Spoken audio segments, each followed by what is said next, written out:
I lost $300 million in one day. Let that sit for a second. Let me ask you something right at the start. No warm-up, no sugarcoating. If you woke up rich, respected, praised everywhere, and went to sleep one bad headline away from being a joke, who would still stand next to you? Because I learned the answer on a marble floor at 2 in the morning with my back against the glass, my hands shaking, and my janitor looking down at me like I was the mess she had to clean up. My name is Richard Patterson, and for a long time, people loved calling me the wonder kid of cybersecurity, the genius dropout who built Patterson Solutions out of a shoebox apartment and maxed out credit cards, sleeping under his own desk, living on cold pizza and caffeine. The kind of story that sounds inspiring when it's on stage with good lighting, but living it feels like anxiety and acid reflux, you know what I mean? By 32, I had the penthouse office, the think piece interviews, the visionary founder label, more zeros than I knew what to do with, and a city view that made me feel like I owned the night. I also had a belief I never said out loud back then, not to my board, not to the friends who liked my success more than they liked me. If the company died, I wasn't a person anymore. I was a failure with a very expensive lesson. So when it all went red, it didn't feel like losing money, it felt like losing myself. Picture this with me.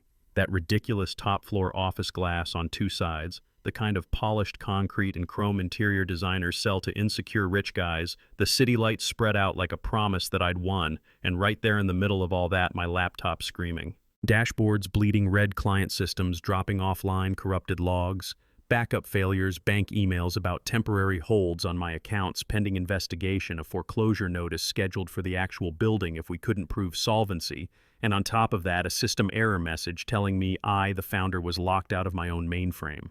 No slow burn, no gentle decline. In less than 24 hours, we went from industry golden child to this guy's cooked. My team peeled off fast, some quit to save their LinkedIns, some. I had to let go because cash was evaporating, the heroic partners and mentors stopped answering my phone, died on the carpet, and I just left it there because who was I going to call the parents who disowned me when I dropped out, or the investors already composing their disappointed posts? So I slid down the glass and sat on the cold marble legs, stretched out, head in my hands, staring at those red numbers like they were a verdict, trying to remember the last time I ate, trying to remember why I ever thought I was built for this. And I'm going to be real with you, there was this quiet moment where I thought, if this all just ends tonight, maybe that wouldn't be the worst thing. Then I heard keys. Tiny sound, metallic, a soft jingle in the hallway, but it cut through everything. The door opened. The cleaning cart rolled in. And there she was. Denise. I'd seen her around for years. Brown skin, natural hair, pulled back navy polo with her name stitched above the pocket, practical sneakers. The kind of tired kindness you only notice if you've ever had to work at midnight. She stopped in the doorway, taking in the dark room, the laptop gloomy on the floor. Most people would have backed out, pretended they'd walked into the wrong office, gone to gossip at the elevator. She closed the door behind her gentle, like she didn't want to scare me. "Mr. Patterson," she said, soft but steady. "Are you all right?" I laughed, this ugly sound that came out like a cough. "Do I look all right?" She came a little closer, left the cart by the door, took a slow look around. The red error messages, the foreclosure notice half crumpled my tie on the floor like it gave up before I did. "I heard there was some kind of breach," she said. "Folks downstairs are taking bets on whether the company makes it through the week. I'm sorry." "Sorry doesn't fix sabotage." I snapped more venom than she deserved. "I've lost everything. Tomorrow they'll probably lock me out of my own building." Silence for a heartbeat. Then she said it. "Can I take a look at your computer for a second?" I actually laughed like a jerk. "Denise, no offense, but my entire IT department couldn't fix this. It's not that I forgot my password." She didn't flinch. "I have a master's in computer science and cybersecurity," she said, like it was just another item on a grocery list. "MIT. I work nights here because I needed stable income and health insurance to put my little sister through school. I freelance during the day, and I've been watching how your people talk about your systems for 2 years while I empty their trash. I know your infrastructure better than you think. Let me see it." "Wait, I know what you're thinking because I thought it too. If that's true, how the hell did I never know? And if it's not, am I really about to put the last broken pieces of my company in the hands of the janitor? That's the part of myself I'm not proud of, but it's real." My pride wanted to say no. My fear wanted to curl up and die. But there was this other part of me, the one that remembered being the kid everyone underestimated, that recognized something razor sharp in her eyes. And honestly, what did I have left to lose? If it were you on that floor, would you have trusted her or brushed her off because of the uniform? Be honest. I pushed the laptop across the marble between us. "If there's anything you can do," I told her, "anything at all, I'll never forget it." She didn't smile, didn't make a big moment out of it, just nodded once and sat down cross-legged. Like that office belonged to her, now pulled the laptop onto her knees and went to work. Her fingers flew. No hesitation. No random clicking, just straight into system logs, deep directories, terminal commands that told me she wasn't bluffing code streaming too fast for my burnt-out brain to follow. "When did it start?" she asked, eyes on the screen. "Yesterday afternoon after a core update," I said. "Frank pushed it." "Frank, your lead developer, Frank," she confirmed. "Yeah, he quit this morning." "Interesting," she murmured. Pattern interrupt. Not, "oh no," not "wow," just interesting, like a hunter catching a familiar scent. "What's interesting?" I asked. "Catastrophic failures like this usually aren't random," she said. "They're engineered, timed. Someone wanted this to look unrecoverable." Minutes ticked by. She traced logs backward, layer by layer, peeling code apart until she stopped, leaned in, and highlighted a cluster.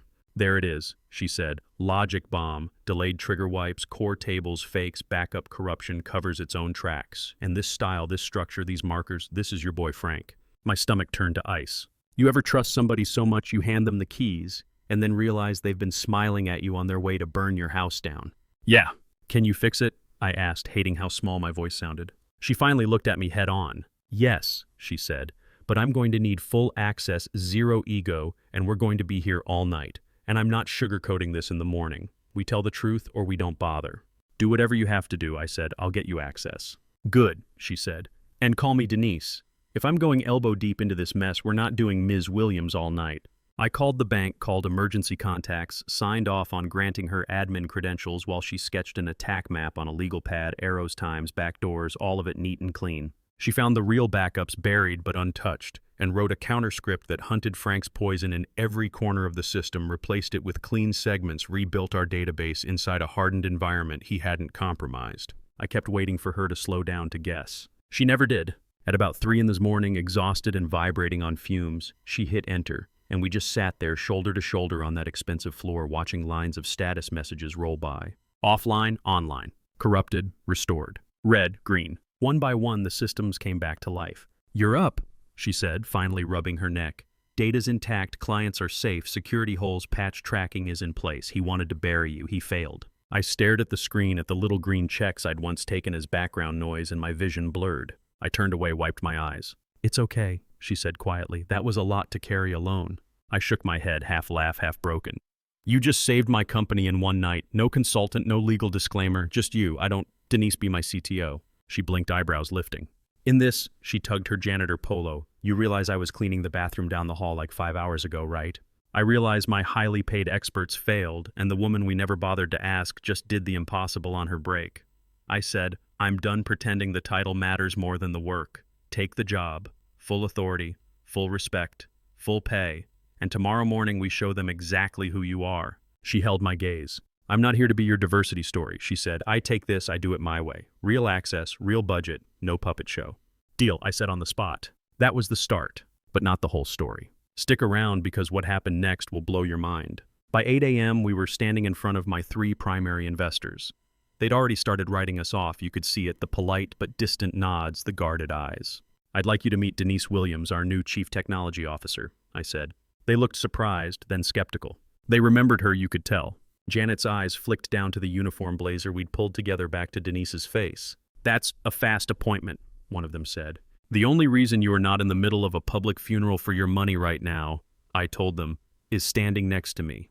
Then I shut up and let Denise talk. For 20 minutes, she took control of that room, calmly dissecting how Frank built the logic bomb, how she traced it, how she reversed it, how the backups were preserved, how she'd rebuilt our security architecture so no single person could ever hold that much unchecked power again. She showed real logs, live dashboards, answered every technical question without flinching, never once shrinking herself to make them comfortable. I watched Thomas, the oldest, go from stone-faced to leaning forward. "This is one of the most competent incident responses I've seen," he said. "If this is who you're putting in charge, I'm not pulling out." Janet nodded. "I came ready to cut losses. I'm reconsidering." Kevin the Shark said, "If this is real, I'm in." When they left still invested, I turned to Denise. "You did that," I said. "We did that," she answered, but there was a spark in her eyes. A few weeks later, when the dust had settled a bit and Denise had reorganized half the company with this calm, relentless logic, I got that call from Henderson, our competitor. He dangled an acquisition big payout, suggested I stroll off into the sunset while they absorbed everything. I said no pretty quick. Then he went where I knew he wanted to go. "Then we want Denise," he said, casual, like ordering from a menu. "Chief Innovation Officer, $500,000 a year. Stock press, big stage. A talent like that doesn't belong in your little shop." I hated how my heart seized up. Because the offer was real and I knew what her life had been before. I knew that money could change everything for her and her sister. "She's not for sale," I said. "Everyone is," he replied and hung up. I went straight to her office. She was at her desk, 3 screens lit lines of code like a language only she truly spoke. "We need to talk," I said, closing the door, and told her everything. She listened without interrupting, fingers steepled, eyes sharp. "That's a generous offer," I said carefully, "and I will respect whatever you decide. I won't hold it against you." She tilted her head. "Do you know what's funny?" she said slowly. "These people ignored me when I was invisible, and now that you co-sign me, they line up with checks. I'm not leaving Richard." I exhaled too hard, embarrassed. "Not even thinking about it?" I asked. "Oh, I'm thinking," she said, "I'm thinking you're going to talk to your lawyers and make my partnership here official equity and all, so no one gets it twisted. I'm not some grateful charity case. I'm a builder. Treat me like one." That was the twist. Not her ditching us when the bigger number came, but her planting both feet and saying, "I choose this, but on equal footing." So I did what I should have done from the start. Shares. Real ones. Contract that matched her worth. Authority that matched her responsibility. We became real partners at the table, not just in late-night crises. Somewhere in the middle of war rooms, bad coffee, and rebuilding trust with clients, we became something else too. We did it slowly, like grown-ups who'd both been burned. We cleared it with HR set rules for ourselves, separated personal from professional. The best two flawed people can. The feelings didn't ask permission, they just kept growing. I fell first, or maybe I just admitted it first. One night after we won the lawsuit, where Frank tried to flip the script and paint her like some vengeful janitor who framed him, she testified so clearly the judge practically scolded his lawyer. Afterward at dinner, looking at her across the table, strong and exhausted and still somehow gentle, it just hit me. I did not want a life that didn't have her in it, in every way. I proposed sooner than the internet would approve of. She said yes with her whole chest. We got married on the rooftop of that same building, the place we almost lost everything, the place we met for real. She walked down the aisle with no one giving her away because she wanted it that way, carrying sunflowers because they reminded her of her mom's garden. I promised in front of everyone to share power, not hoard it. She promised to keep calling me out when I forgot. Later we changed the name to Patterson-Williams Innovations. I signed over nearly half the company. People online had plenty to say. She secured the bag. He's simping. This is what happens when you let emotions run a business. Let me ask you, a woman pulls your company back from the grave, exposes sabotage, rebuilds architecture, wins in court, keeps clients mentors. Your people calls you on your ego, stands by you when the world is laughing at your collapse, and loves you when you're just a guy on the floor and not a headline. Is giving her real ownership irresponsible, or is it the first responsible thing you've ever done? Do you think that's fair? We built a home, a real one, not just a showcase. We had a son, James, who arrived screaming at 3 in the morning like he already knew our best work starts at stupid hours. I watched Denise hold him. This woman who used to scrub other people's trash cans because it came with health insurance, now rocking our baby in a house that had books and photos and a backyard, and I thought, if I had said no to her that night, none of this exists. Patterson-Williams went global, London, Singapore, all of it, and yes, we work with numbers I couldn't imagine when I was 22. We also make time to be home for bedtime. We put leaders in place who look like the people this industry usually overlooks. We pay the people who keep the lights on like they matter, because they do. And still, every so often, some guy in a suit will pull me aside and say, "Aren't you worried you gave her too much? What if she leaves? What if she changes?" I just smile, because they still don't get it. She was never lucky to be chosen by me. I was lucky I didn't miss her completely. So let me leave you with this, and I want you to really sit with it, not just nod along and scroll. This sounds like a neat little happy ending story, and for us, yeah, I won't lie, I'm grateful. But for every Denise who gets seen at the exact right moment, there are thousands who don't. People working 2 jobs with a degree you'd brag about, sitting in meetings where folks talk around them, passing them in hallways like furniture. Talented people in uniforms you look right through. If I wasn't desperate that night, if my ego had been just a bit louder, if I'd told her, "No thanks, stick to cleaning," she would have walked away, and Henderson would have hired her, or someone else would, or no one would, and my company would be dead, and I'd be another cautionary tale about hubris. All because I didn't think the janitor might know how to save the mainframe. So here's my question to you. Who are you not seeing? In your office, your factory, your store, your life, who do you only see by their role, not their reality? If it were you on that floor and help showed up in the wrong package, would you say yes, or would you cling to your pride? Tell me in the comments. If you've ever been Denise, overqualified and invisible, I want to hear your story. If you've ever realized you misjudged someone, tell us how you fixed it. If you think giving her half the company was a mistake, say why. If you think that was the bare minimum, say that too. Because this isn't just some romance about a billionaire and a janitor, this is a mirror, and I'm handing it to you. If this story hit you anywhere in the gut, share it with someone who needs to rethink how they look at people. Drop your thoughts below. Argue with me, agree with her, call out the system, whatever you need to do. And next time someone you're used to walking past says, "I can help," remember this voice on the marble floor. Remember Denise with her laptop on her knees, and do one simple thing. Say yes.